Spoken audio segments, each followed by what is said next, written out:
All right, let's jump right in. If you've ever waded into the waters of legal accounting, you know exactly what I'm talking about, the 4 journals. They can be seriously confusing, but what if they're not so complicated after all? What if they're just a set of instruction manuals? In this explainer, we're going to break it all down, piece by piece, so you can see exactly how they all work together. And that quote right there, that's the whole game. Get this, before a single dollar or rand actually moves between bank accounts, a journal entry has to be made. It's the story. It's the why behind the money. It tells the system where the money is going, why it's going there, and who said it was okay. It's the instruction manual that keeps everything transparent and, most importantly, legal.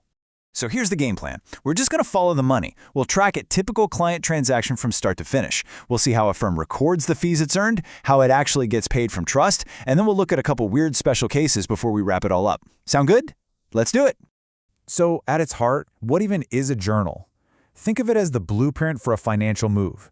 It's the official record that you create in your books before you touch the real cash in the bank.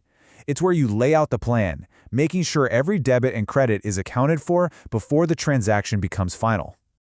Okay, so let's set the scene. Your law firm just did a brilliant job for a client. The work is done, the advice has been given. Now what? Well, it's time to record that income you've earned. And for that job, we grab our very first tool from the toolkit, the Fees Journal.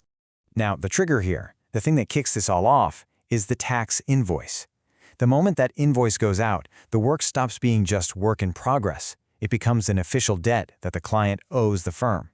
With one simple entry, the income is officially on the books. And check this out.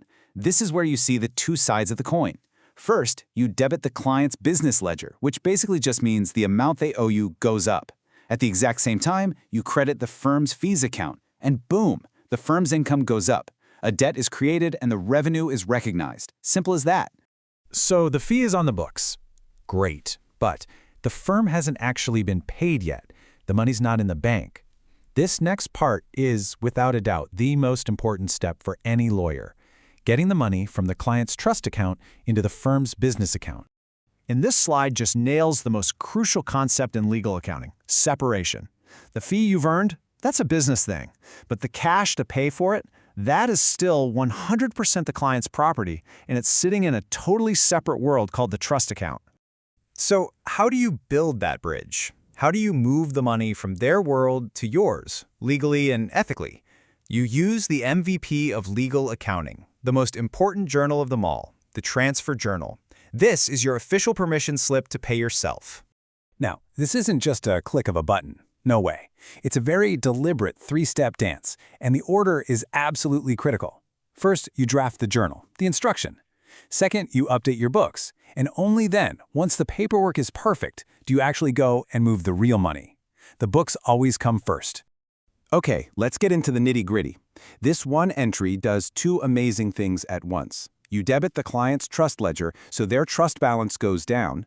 Then, you credit their business ledger, and just like that, the debt they owed you from the invoice is paid off. It's a perfect balancing act.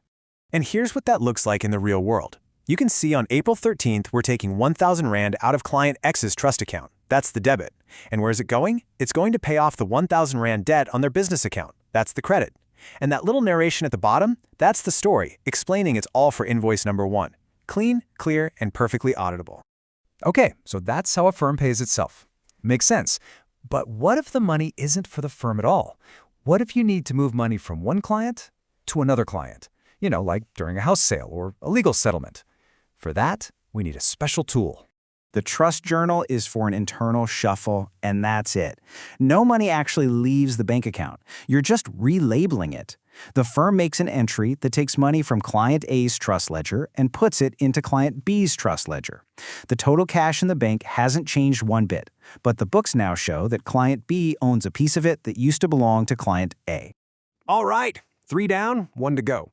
We've handled fees, and we've handled all kinds of trust movements. But what about, well, everything else?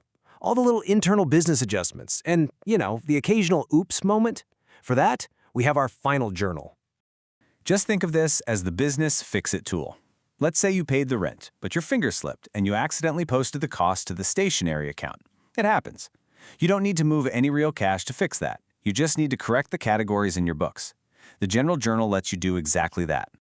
Okay, we've officially made it through all 4 journals. Now let's take a step back and pull it all together. We'll do a quick-fire summary to see the big picture and make sure this all sticks. Honestly, this table is your new best friend. It's the perfect cheat sheet. Fees journal, that's for logging income. Trust journal, only for client-to-client trust moves. Transfer journal, that's the big one, the bridge to get paid. And the general journal, your all-purpose tool for business side adjustments. See, each one has a very specific job to do. And here's a final pro tip. No matter which of the 4 journals you're working with, the basic anatomy of the entry is always the same. You need 4 things: the date, a clear story explaining what's happening, a reference so you can find the ledger page, and of course, the golden rule of accounting: the debit and credit columns have to balance every single time. And that brings us to one last thought. In a world of Venmo and one-click payments, why all these steps? Why this slow, deliberate process? Because it was never just about moving money fast. It's about creating a clear, unchangeable, auditable trail. It's a system built for accountability. And it's that very system that proves a lawyer is being a trustworthy guardian of their client's money. And really, what's more important than that?